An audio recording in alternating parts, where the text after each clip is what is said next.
Seguimos aqui, vamos falar de um grandão, Flamengo, que amanhã tem o Bahia pela frente. Flamengo joga amanhã às 19 horas contra o Bahia. Em Flamengo. Em Flamengo. Maracanã. Então eu queria que vocês falassem do jogo e falassem um pouquinho, porque aqui as perguntas são muitas, e eu até repito uma delas aqui. O aproveitamento do Flamengo, desde a contusão do Arrascaeta, é de apenas 51,5%. Só isso. Quer dizer, saiu o Arrascaeta, tem sido uma bala, um pipinaço para o Flamengo. Coincidência, não é tudo isso, é o conjunto da obra que não vai bem. Mauro Betting. Passa muito pela ausência do Arrascaeta, passa pela queda de produção do Bruno Henrique, também porque ficou um tempo lesionado, pela instabilidade do tá Gabi. nada mesmo, né? Voltou mal. Está mal, né?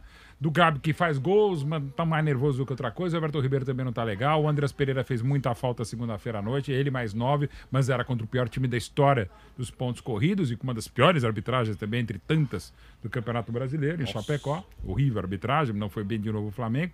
O Arrascaeta faz muita falta. Esses desfalques têm feito muita falta, né? Segunda-feira à noite, a gente viu aqui pela Jovem Pan, eram 6 titulares e outras 4 excelentes opções. Mas pela qualidade e quantidade, ainda era para o Flamengo estar melhor. Você pode responsabilizar o Renato? Claro que pode. Mas, ao mesmo tempo, ele também tinha responsabilidade quando ele conseguiu jogar logo depois da série do Rogério Ceni o melhor futebol do Flamengo desde o time do Jorge Jesus, né? E é bom lembrar que, embora com tantos desfalques, ainda é praticamente nomes, aquela mesma equipe. Saíram os dois laterais. Saiu o Paulo Mari, né? Saiu o Rafinha e saiu agora o Gerson, que também não está feliz no Olympique de Marselha. Mas, enfim, entrou o Andreas Pereira. O Isla não é grande coisa, o Mateuzinho, que até fez um belo gol em Chapecó, dá uma melhoradinha. E agora, embora ainda não tenha jogado muito, jogou poucas partidas, tem o Davi Luiz, né? Que é até mais zagueiro que o Pablo Mari. Mas tem muito instabilidade, tem sim responsabilidade do Renato, sobretudo na organização defensiva. O time está um pouco exposto demais. E também no trabalho à frente, porque não é só liberar os caras e os caras fazem o jogo, até porque eles não estão em boa fase. Mas essa estabilidade do Flamengo é muito surpreendente. Não vou dizer que era para manter aquele nível espetacular de goleadas, passando por cima de todo mundo, tanto na Libertadores, quanto no Brasileiro, quanto na Copa do Brasil, mas é um momento perigoso. Perigoso, claro, em termos de título, está cada vez mais para o Atlético Mineiro, mas até o dia 27 de novembro, daqui a uns 4 meses, quando for a final de Montevidéu, aí é uma outra história, um outro jogo. Ô Flávio, o Nilson vai falar também, claro, sobre esse Flamengo grandão, esse Flamengo de milhões de torcedores, dirigido pelo professor Renato Gaúcho. Mas eu pensei uma frase do Mauro agora, quando ele disse, olha, o time jogou, estava muito bem depois. Quando chegou o Renato. Quando chegou e continuou jogando bem, jogou umas partidas boas, né? A gente começou a falar aqui várias vezes, a máquina de gols que era o Flamengo. Muito bem, o técnico é o mesmo, os jogadores são os mesmos. Não passaria aí pela queda de rendimento dos jogadores, porque está sendo muito fácil. Esse Renato tem que ser jogado lá do alto do Pão de Açúcar. Mas não estava jogando bem, tudo bem, ele deve ter a parcela dele, mas não passa pelo, digamos assim, mau momento de um grupo de estrelados, Flávio Prado. Claro, o jogador tem responsabilidade. Estamos mas todos de volta, diga, Flávio. Tá, o jogador tem responsabilidade, mas como diria Renato Portaluppi, técnico do Grêmio, um elenco de 200 milhões dá para você jogar bem e ganhar tudo, né? Um elenco de 200 milhões não é composto de 3 ou 4, mesmo que eles estejam mal ou eles estejam machucados. Quando precisou fazer alguma coisa com esse elenco, ficou complicado. Enquanto estava o time, que, verdade seja dita, o Rogério Ceni deixou praticamente pronto, ele mexeu em alguma coisa, quis jogar muito próximo do que era o Jorge Jesus, e aí funcionou, foi legal. Quando precisou de, agora estamos com adversidade, e elencos têm adversidade. Agora nós precisamos de alguma coisa criativa. Tipo, o Rogério Ceni chega lá e não tem um jogador para sair pelo lado, e a saída do volante estava muito lenta. Ele mete um volante de boa saída de 4 zagueiros, melhora a saída por trás e mete um baita do meia para jogar de volante, no caso o Diego, e o time cresceu e foi campeão brasileiro. Não jogou igual com o Jorge Jesus. Nem com o Jorge Jesus vai jogar igual com o Jorge Jesus. Foram 6 meses e acabou. Foi aquela coisa que deu tudo certo, aquele brilho e acabou. Tanto que o Jorge Jesus, só se ele for tonto que ele volta. Que vão esperar que jogue o que jogou com ele, não vai jogar. Aquilo foi um momento de brilho. Então, ele precisa criar.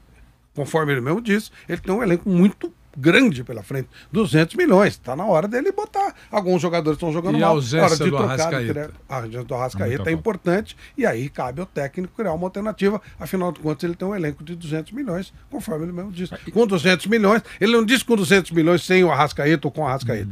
Com 200 milhões você ganha e joga bem.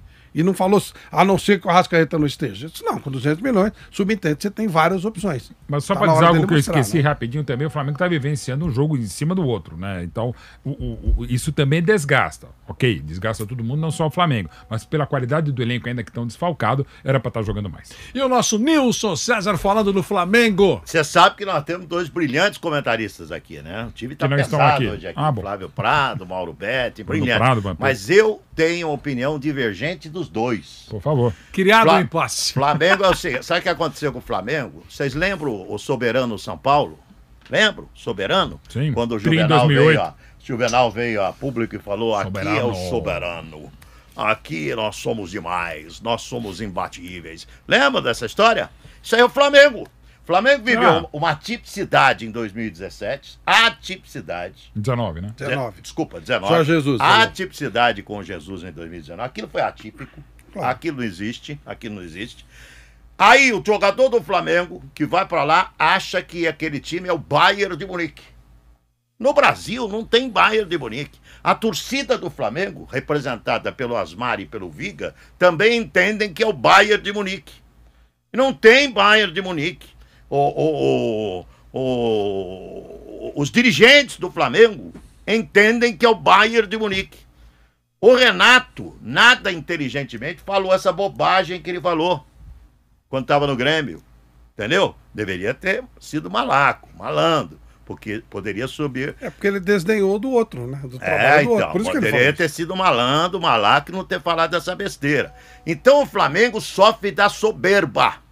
O Flamengo está sofrendo da soberba. Aliás, qualquer profissão, qualquer atividade, qualquer segmento, meter o nariz empinado e soberba, a chance de, queda Sim. é gigantesca. É gigantesca. E isso aconteceu com o Flamengo. A soberba do Flamengo está colocando o Flamengo na situação de agora. Se o Flamengo perder o título da Libertadores da América, sabe o que pode acontecer? Porque isso aí influenciou todo mundo dentro do Flamengo. Não é só o jogador. Você vê, o jogador bota a camisa lá, ele acha que é o Bayern. Acho que a tia da cozinha fala que é a melhor cozinha do Rio. A né? melhor cozinha do Rio, é melhor, é tudo. O cara que corta a grama fala, ninguém corta como eu. Influenciou Essa tesoura é tudo, ótima. tudo. Então, essa soberba deixou o Flamengo nessa situação. E é bom que aconteça. São Paulo, com essa soberba, está aí há trocentos anos sem ganhar título nenhum. Em razão da sua soberba. Porque ganhou 3 brasileiros seguidos. O presidente de São Paulo mandou todo mundo embora. Falou que o que ganhava lá era o tricolor, era a estrutura. Lembra disso? Aqui a estrutura ganha, não Até precisa a estrutura foi embora. até a estrutura. Não, a estrutura que eles tinham lá. Então, não, mas até essa já foi pro então espaço. mandou todo mundo embora. Agora tá contratando a estrutura de novo aí para ver se refaz. Entendeu? Tá contratando a estrutura. Então, eu tenho essa opinião a respeito do Flamengo. e é Esse. respeitável. Aliás, queria complementar o Renato. O Flamengo tem o Flamengo tem um massagista que está lá há 800 anos. Eu queria lembrar o nome dele. Simpaticíssimo. Massagista simpaticíssimo. Os jogadores entram assim, fazem reverência para ele. Ele é muito querido, amado pelos jogadores. Há tempo, há décadas no Flamengo. E eu vi uma entrevista do massagista sentadinho no banquinho junto com o Renato Gaúcho. Tá, Olha, o que ele falou, é rápido, o que ele falou do Renato, tudo que eu pensei do Renato. Falou, como é que é? Ele mudou muito de técnico, de jogador para técnico. Ele pegou o Renato como jogador também no Flamengo. Ele falou, treinador é outro patamar, mas pessoa é a mesma. Aí ele contou que na época das vacas magras, sabe o que o Renato fazia? Renato chegava na diretoria, época de vaca magra, que a gente sabe que o Flamengo viveu. Renovo dele, depois vocês me pagam. Sensacional. Eu já era fã do Renato. Agora ficou Depois da não, Parabéns uma pro pessoa Renato, simples, uma pessoa de coração, Gente. falando isso do jeito que ele é, esse massagista. Eu vou lembrar o nome dele aqui. Daqui a Ele- pouco ele já- ganhou um Olha, carro o do presidente do Fortaleza, Quem? Marcelo Esse Vaz, massageiro. ele está ganhou um carro conosco. do A gente Gerson. vai para um rápido intervalinho e a gente já volta vamos lá, tá, não. para conversar com o Marcelo Paz, presidente do Fortaleza, que Ó, hoje, de Renato, braços prazer. abertos, recebe o São Paulo. Já já a gente volta. Ainda sobre isso, só para aguardar esse ansioso retorno, eu só queria lembrar o seguinte, que o Flamengo, foi o Bruno Henrique que falou, estamos num outro patamar. Não foi? Foi o Bruno Henrique. Um outro patamar. Somos um outro patamar. E naquele momento era mesmo. Eu não sei se foi máscara ou foi reconhecimento da carga pesada Henrique de elogios que todos nós estamos fazendo para cima do Flamengo. Eu não sei se é máscara. A arrogância e o nariz empinado citado pelo Nilson, que eu concordo, por parte da direção do Flamengo, eu assino embaixo. Dos jogadores. Jogador também. Dos jogadores, eu não acho. Mas respeito. Não, eu acho. Respeito. Eu acho. Mas eu não acho. Talvez, eu não acho. Um ou outro, até.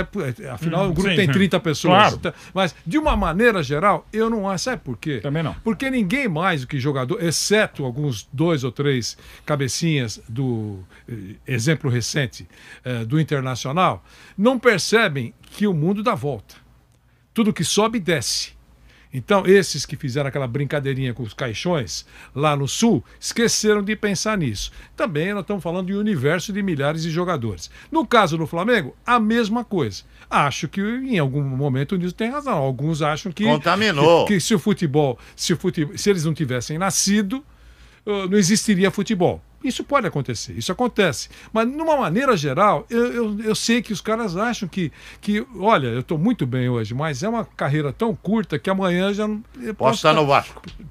Veja, quem é que... Alguns jogadores do Grêmio hoje, acho que não passava pela cabeça deles, de nenhum, que estariam nessa pindaíba, poderiam terminar o ano rebaixados. Então eu acho. Mas algum acha que não ia cair jamais, porque grande não cai. Entendeu? Então eu só discordo disso. Mas com relação à diretoria do Flamengo, eu entendo que faz tempo que eles estão com os narizes empinados. O nome do massagista é Denis, tá aqui, ó. Abri ele na tela aqui, Denis, o massagista do Flamengo que contou essa história do Renato. Ele mandava, na época de Vaca Magra, assinar contrato dos outros rapazes e o dele pagava depois. Entendi.